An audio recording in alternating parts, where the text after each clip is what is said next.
الله أكبر الله أكبر الله أكبر لا إله إلا الله والله أكبر الله أكبر ولله الحمد أشهد أن لا إله إلا الله وأشهد أن محمدا عبده ورسوله اللهم صل وسلم عليه وعلى آله وصحبه أفضل صلاة وأتم تسليم يا أيها الذين آمنوا اتقوا الله حق تقاته ولا تموتن إلا وأنتم مسلمون. Wahai orang-orang yang beriman, bertakwalah kalian dengan sebenar-benarnya takwa, dan janganlah kalian mati kecuali dalam keadaan Islam. Fa inna ahsanal kalami kalamullah wa khairal huda huda Muhammadin sallallahu alaihi wasallam wa syarral umuri muhdatsatuha fa inna kulla muhdatsatin bid'ah wa kulla bid'atin dhalalah wa kulla dhalalatin finnar. Ma'asyiral muslimin wa zumratal mu'minin rahimakumullah.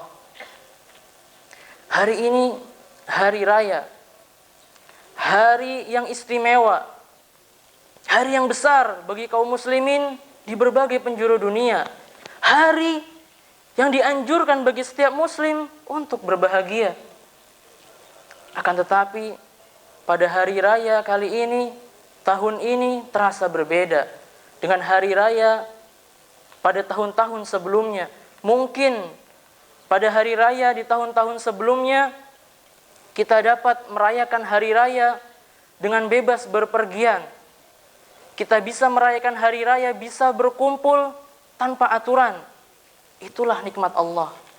Maka kita berusaha mengingat nikmat Allah agar kita senantiasa bisa bersyukur kepada Allah Subhanahu wa taala. Pada hari ini kita masih diberikan kesempatan oleh Allah Azza wa Jalla untuk berkumpul, untuk melakukan ibadah, mendirikan salah satu syiar agama kita. Ma'asyiral muslimin, karena dengan bersyukur, rasa syukur yang kita tanamkan dalam diri kita, kita dapat melakukan ibadah dengan ringan. Kita dapat melakukan ibadah tidak terasa berat. Yang mungkin pada hari ini sebagian kaum muslimin masih merasa berat untuk menentukan hewan kurbannya. Kita lihat Nabi kita sallallahu alaihi wasallam.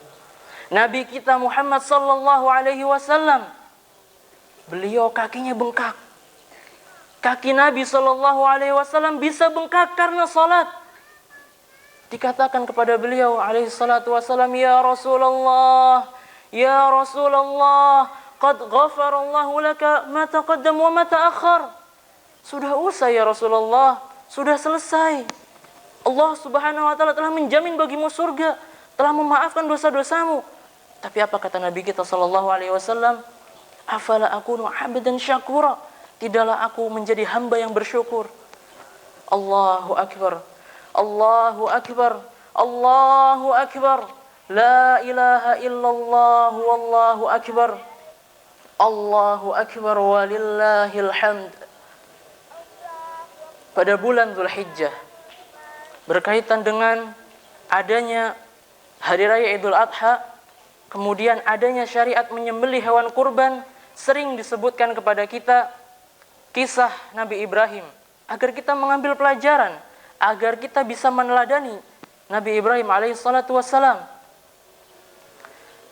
Nabi Ibrahim alaihi salatu wassalam yang pada awalnya menyelisihi umatnya, menyelisihi kaumnya, sampai diperangi, sampai-sampai Allah Subhanahu wa taala juga mengatakan wattakhadallah Ibrahim khalila, menjadikan Nabi Ibrahim seorang khalil, kekasih di atas kecintaan lebih tinggi dari mahabbah. Kemudian Allah katakan, inni ja'iluka linnasi imama. Nabi Ibrahim dijadikan imam bagi manusia. Tapi apakah perjalanan Nabi Ibrahim alaihissalatu wassalam sampai pada derajat demikian adalah jalan yang mudah? jalan yang penuh bertaburan bunga mawar yang indah. Ini dia pelajaran pertama yang akan kita ambil dari Nabi Ibrahim alaihissalam tatkala menyelisihi kaumnya, tatkala mengakui bahwasannya ada Tuhan di langit yang patut disembah, yang hanya berhak disembah. Tatkala itu sang raja, kemudian prajurit-prajuritnya ingin menunjukkan kekuasaannya, ingin memperlihatkan ketidakberdayaan sang nabi yang mengakui adanya Tuhan di atas langit yang patut disembah. Nabi Ibrahim diikat di manjanik, alat pelempar. Disiapkan untuk Nabi Ibrahim kayu yang banyak. Disulupkan api hingga menyala api yang besar. Kemudian Nabi Ibrahim dibakar begitu saja? Tidak. Ingin melihatkan ketidakberdayaan Nabi Ibrahim, dilempar dari manjanik. Ingin memperlihatkan seperti itu. Ini pelajaran yang harus kita ambil. Ketika Nabi Ibrahim dilemparkan dan berada di udara, datanglah malaikat Jibril alaihissalam. Datang malaikat Jibril mengatakan, ya Ibrahim, abika hajah ilai, abika hajatun ilai. Wah Ibrahim, kamu nih mau dilemparkan. Sedang berada di udara. Kita mengetahui malaikat Jibril mampu seketika menyelamatkan Nabi Ibrahim. Yang kita dengar kisah-kisahnya pada perang Badar.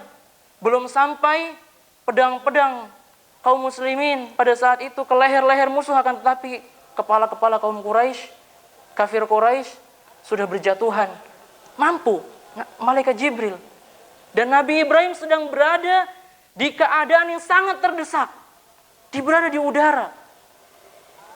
Nabi Ibrahim mengatakan, amma ilaika fala,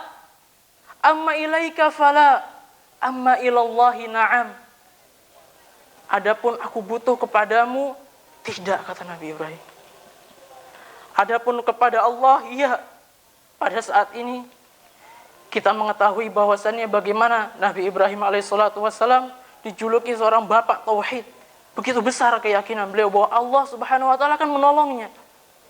Maka Allah katakan, ya nar, kuni bardan wa salaman ala Ibrahim. Jadilah api yang dingin yang menyelamatkan Ibrahim. Allahu akbar. Allahu akbar. Allahu akbar. La ilaha illallah wallahu akbar. Allahu akbar walillahil hamd. Kalimat takbir sering kita ucapkan. Takbir, pembesaran kepada Allah. Kita mengakui kebesaran Allah Azza wa Jal. Ketika sholat kita katakan Allahu Akbar. Ketika ingin rukuk kita katakan Allahu Akbar. Ketika sujud kita katakan Allahu Akbar. Tapi keyakinan kita kepada Allah tidak sebesar itu. Kita ambil contoh, kita ambil kisah dari Nabi Ibrahim alaihissalatu wassalam. Gema takbir terus berkumandang pada bulan Dzulhijjah hingga tanggal 13-nya, berikut muqayyad dan mutlaknya. Allahu Akbar, Allahu Akbar, Allahu Akbar, la ilaha illallah wallahu akbar, Allahu Akbar walillahil hamd, walillahi alhamdu. Kembali kita bersyukur kepada Allah. Kembali kita bersyukur kepada Allah Azza wa Jal. Akan tetapi bagaimana kita bersyukur kepada Allah? Tatkala Allah katakan, i'malu ala Dawud syukra wa qalilun min ibadiyas syakur. Ay, i'malu syukran lillah ala ma a'takum. Beramallah karena rasa syukur kalian kepada Allah Azza wa Jal atas apa-apa yang telah Allah berikan kepada kalian. Allah Subhanahu wa taala telah memberikan kita kedua mata. Untuk apa kedua mata kita pakai? Allah Subhanahu wa taala telah memberikan kita kedua tangan, jari jemari. Untuk apa kita lakukan? Allah Azza wa Jal telah memberikan kita kedua kaki. Kemana kaki kita langkahkan? Allah Subhanahu wa taala telah memberikan kita kelapangan rezeki.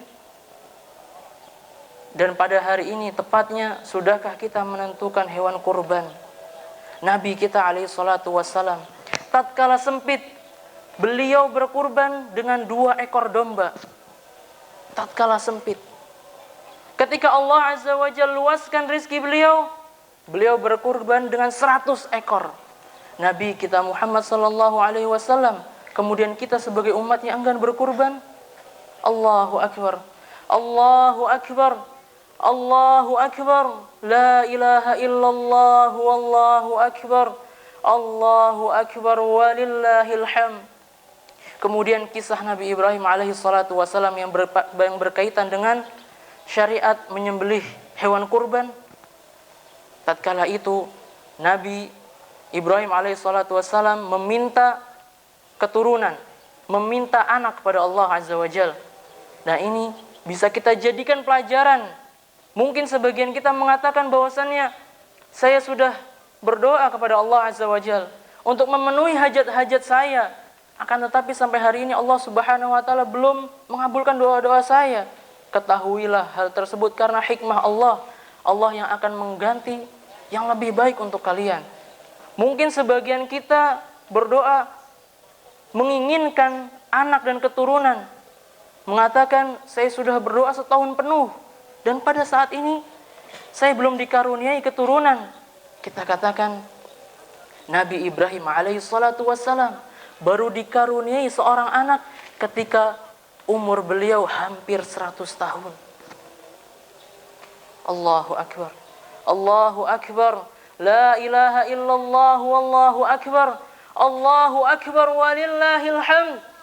Ketika beliau dikaruniai seorang anak, apakah sudah begitu saja beliau menimang-nimang anak beliau Nabi Ismail alaihissalam? Allah uji lagi Nabi Ibrahim alaihissalatu wassalam. Ingin melihat ketika dikatakan Khalilullah, artinya tidak ada rongga kecuali di sana mengalir kecintaan kepada Allah Azza wa Jalla. Allah uji, Allah perintahkan Nabi Ibrahim untuk berhijrah, melakukan perjalanan dari Palestina menuju Mekah. Dan bukan hanya itu, Nabi Ibrahim diperintahkan untuk meninggalkan keduanya, istri dan anaknya. Maka ini pelajaran berikutnya yang harus kita ambil. Untuk para ummahat juga perlu diperhatikan. Hajar istri Nabi Ibrahim alaihissalatu wassalam tatkala ditinggalkan Nabi Ibrahim dengan beberapa butir kurma dan air saja. Biwadin ghairi dhi zara', tanah yang tandus, padang pasir kita mengetahui. Tatkala itu Nabi Ibrahim bertolak pergi mengendarai kendaraannya.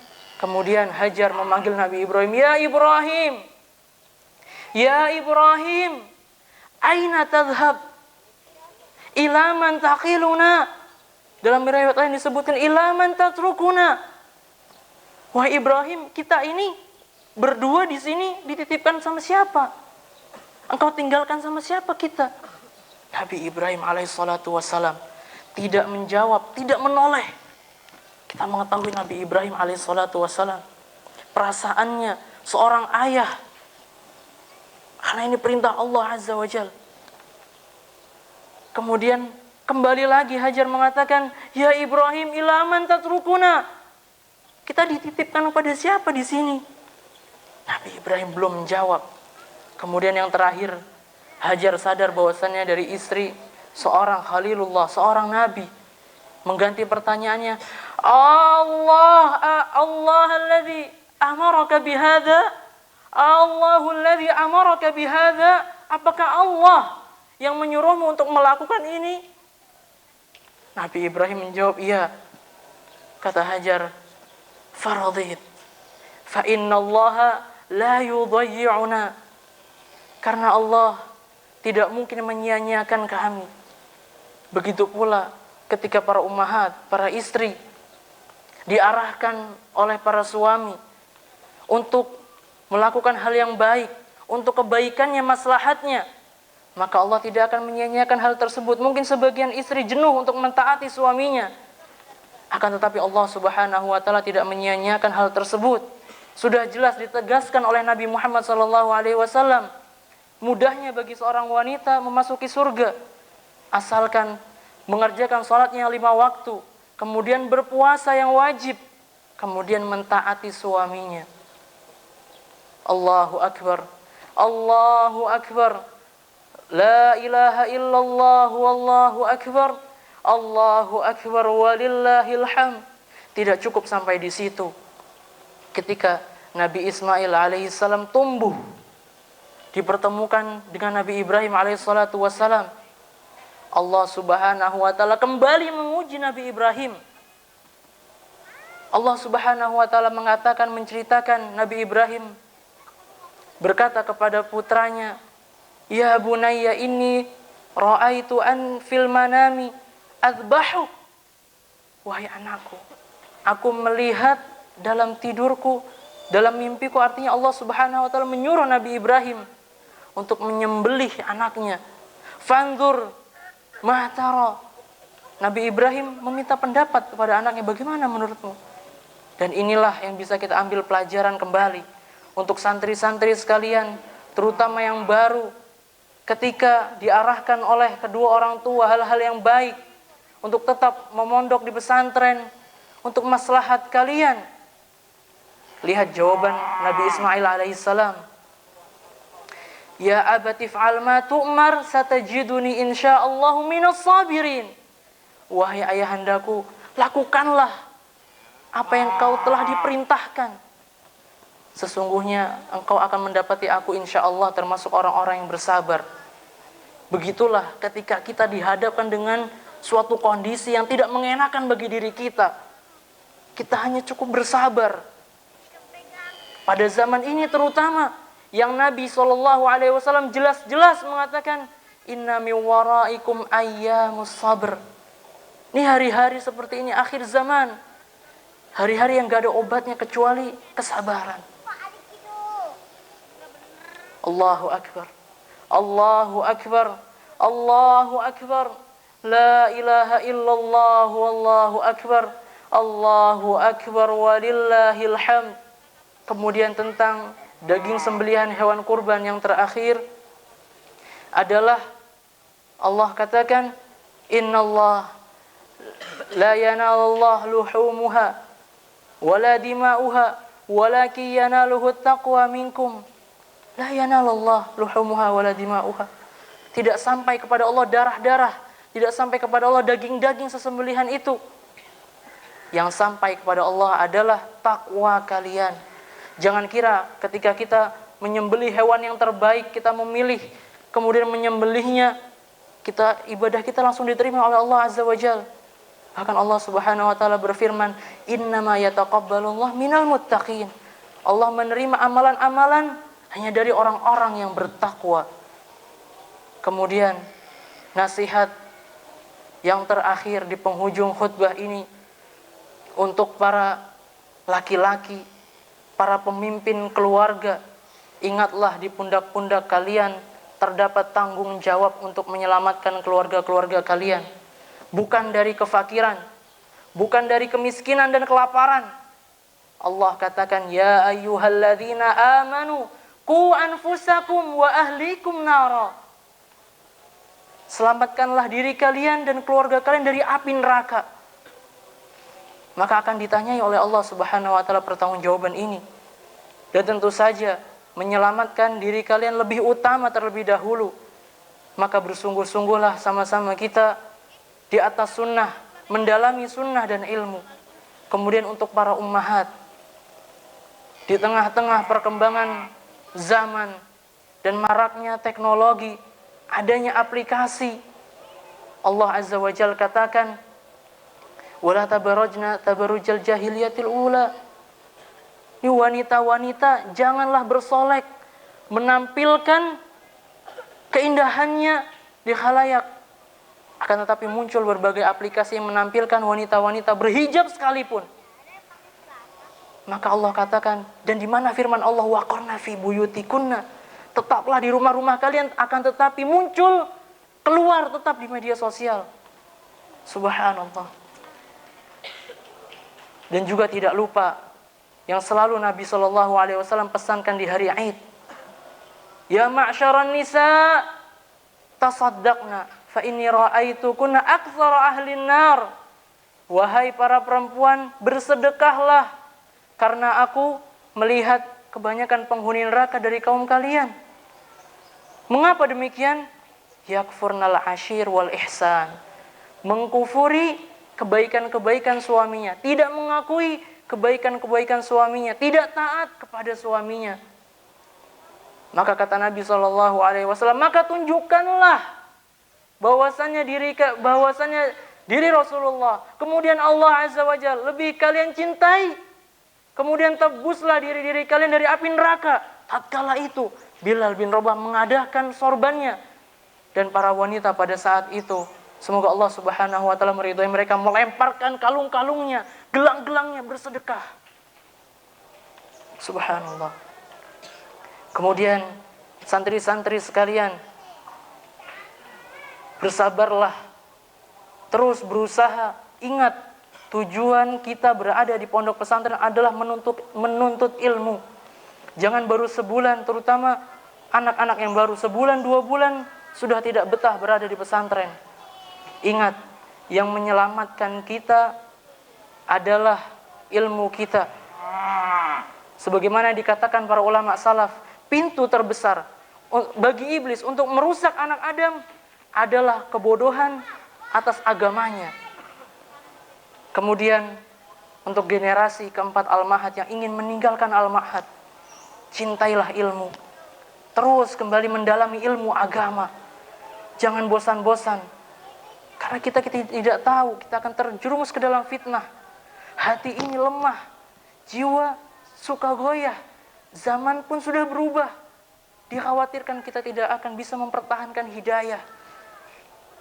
Kemudian kita doakan pesantren kita, mudir kita.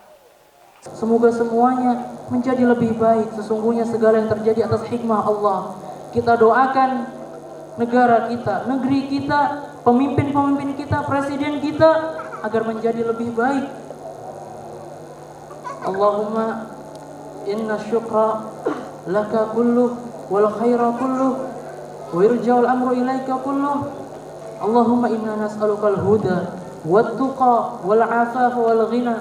Rabbana la tuzigh qulubana ba'da idh hadaitana wa hab lana min ladunka rahmah innaka antal wahhab. Allahumma hdina li ahsanil akhlaq la yahdi li ahsaniha illa ant wasrif 'anna sayyi'aha fa innahu la yasrif sayyi'aha illa ant.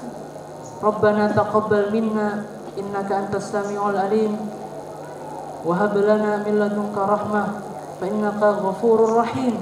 Wa sallallahu ala nabiyyina Muhammadin wa ala alihi wa sahbihi ajma'in. Jangan lupa, pada hari ini kita akan menyembelih hewan kurban, saling sama-sama membantu. Kemudian takbir terus kita kumandangkan, muqayyad dan mutlaknya kita lakukan sunnah-sunnah Nabi kita. Terus kita berupaya mendalami sunnah dan menjaga hidayah dalam diri kita. Wa sallallahu ala nabiyyina Muhammadin wa ala alihi wa sahbihi ajma'in. Wassalamualaikum warahmatullahi wabarakatuh. Allahu akbar, Allahu akbar, Allahu akbar. La ilaha illallah, Allahu akbar. Allah